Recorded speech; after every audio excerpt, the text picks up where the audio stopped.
మీనరాశి.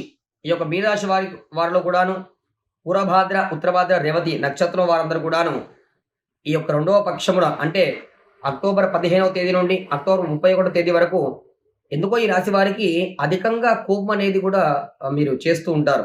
ఈ పక్షాన కూడా ఎవరు ఎటువంటి మాటలు మాట్లాడినప్పటికీ కూడాను వారి మాటలు కూడా పట్టించుకోకుండా అధికంగా అతి శీఘ్రముగా కోపాన్ని కూడా మీరు వారి మీద చూపిస్తారు కనుక వాటి వల్ల మీకు చాలా నష్టం జరిగేటువంటి అవకాశాలు కూడా ఉన్నాయి. కనుక ఈ యొక్క విషయంలో కూడా కొద్దిగా మీరు కోపం తగ్గించుకుంటే బాగుంటుంది.